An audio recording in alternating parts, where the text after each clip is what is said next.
Hello વિદ્યાર્થી મિત્રો, આજે આપણે પ્રયોગ 14માં હેતુ લઈશું। એમાં શું કહે છે, અંતર્ગોળ અરીસાની સામે વસ્તુને જુદા જુદા અંતરે મૂકવાથી રચા પ્રતિબિંબોનો અભ્યાસ કરવો।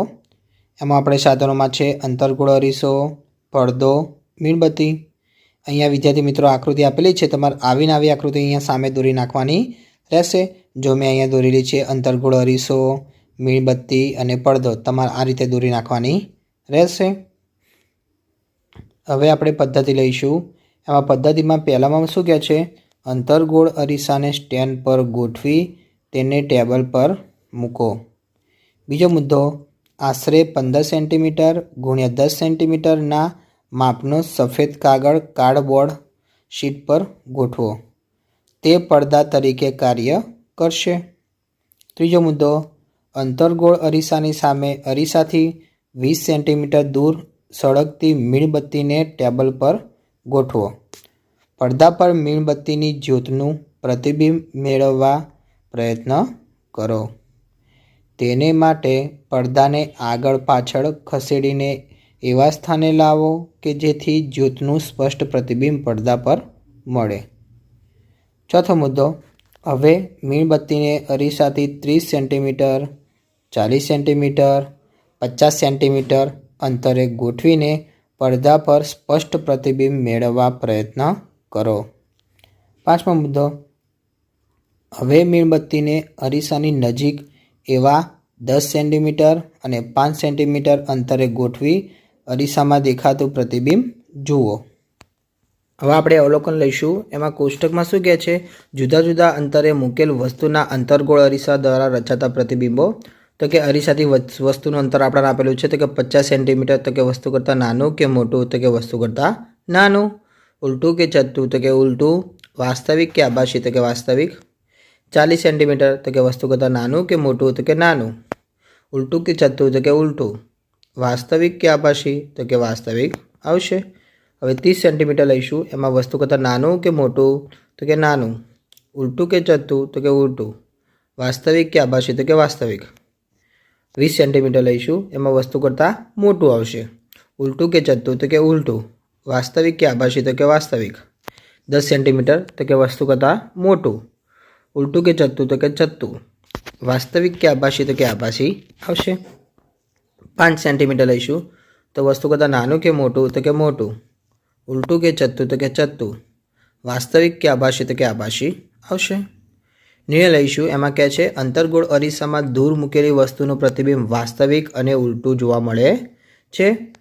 અંતર્ગોળ અરીસાથી નજીક મૂકેલી વસ્તુનું પ્રતિબિંબ આભાસી, ચત્તું અને મોટું જોવા મળે છે। હવે વિદ્યાર્થી મિત્રો, આપણે જ્ઞાનની ચકાસણી લઈશું। એમાં પહેલા પ્રશ્નમાં શું કહે છે કે નીચેના દરેક પ્રશ્નના ઉત્તર માટે આપેલા વિકલ્પોમાંથી સાચો વિકલ્પ શોધીને તેનો ક્રમશર પ્રશ્નની સામે આપેલ ખાનામાં લખો। પહેલો પ્રશ્ન છે, શાના વડે રચાતું આભાસી પ્રતિબિંબ વસ્તુના પરિમાણ કરતાં નાનું હોય છે? તો કે એ અંતર્ગોળ અરીસા વડે, બી બહિર્ગોળ લેન્સ વડે, સી બહિર્ગોળ અરીસા વડે, ડી સમતલ અરીસા વડે। તો જવાબ આવશે એ અંતર્ગોળ અરીસા વડે। બીજો, શાના વડે વસ્તુનું વાસ્તવિક પ્રતિબિંબ મેળવી શકાય છે? તો એ અંતર્ગોળ લેન્સ, બી બહિર્ગોળ લેન્સ, સી બહિર્ગોળ લેન્સ, બી બહિર્ગોળ અરીસો છે, સી બહિર્ગોળ લેન્સ, ડી સમતલ અરીસો। તો આપણો જવાબ આવશે સી બહિર્ગોળ લેન્સ। ત્રીજો, સમતલ અરીસામાં કેવું પ્રતિબિંબ મળે છે? તો કે એ વસ્તુના પરિમાણ કરતાં નાનું, વસ્તુના પરિમાણ કરતાં મોટું, ચત્તું કે વાસ્તવિક, તો કે સી આવશે ચત્તું મળશે। ચોથો, બહિર્ગોળ અરીસા વડે હંમેશા કેવું પ્રતિબિંબ મળે? તો કે એ આભાસી અને વસ્તુ કરતાં નાનું, વાસ્તવિક અને વસ્તુ કરતાં મોટું, આભાસી અને વસ્તુ કરતાં મોટું, વાસ્તવિક અને વસ્તુ કરતાં નાનું। તો જવાબ આવશે એ આભાસી અને વસ્તુ કરતાં નાનું। પાંચમો, બહિર્ગોળ લેન્સ વડે કેવા પ્રકારનું પ્રતિબિંબ મળે નહીં? તો કે એ વાસ્તવિક અને વસ્તુ કરતાં નાનું, બી વાસ્તવિક અને વસ્તુ કરતાં મોટું, સી આભાસી અને વસ્તુ કરતાં નાનું, ડી આભાસી અને વસ્તુ કરતાં મોટું। તો આપણો જવાબ આવશે સી આભાસી અને વસ્તુ કરતાં નાનું। પ્રશ્ન બીજો લઈશું। એમાં શું કે તફાવતના બે મુદ્દા લખો। પહેલો છે અંતર્ગોળ અરીસો અને બહિર્ગોળ અરીસો. તો અંતર્ગોળ અરીસામાં પહેલો મુદ્દો લખીશું તો આવશે અંદરની સપાટી ચળકતી હોય છે. બહિર્ગોળ અરીસામાં આવશે બહારની સપાટી ચળકતી જોવા મળે છે. અંતર્ગોળ અરીસામાં બીજો મુદ્દો આવશે તેનું પ્રતિબિંબ વાસ્તવિક કે આભાસી હોય છે. બહિર્ગોળ અરીસામાં આવશે તેમાં પણ પ્રતિબિંબ હંમેશા આભાસી હોય છે. બહિર્ગોળ લેન્સ બીજો લઈશું તફાવત, એમાં બહિર્ગોળ લેન્સ અને અંતર્ગોળ લેન્સ છે. તો બહિર્ગોળ લેન્સમાં પહેલો મુદ્દો આવશે કિનારાના ભાગ કરતાં વચ્ચેથી જાડો અને મોટો જોવા મળે છે.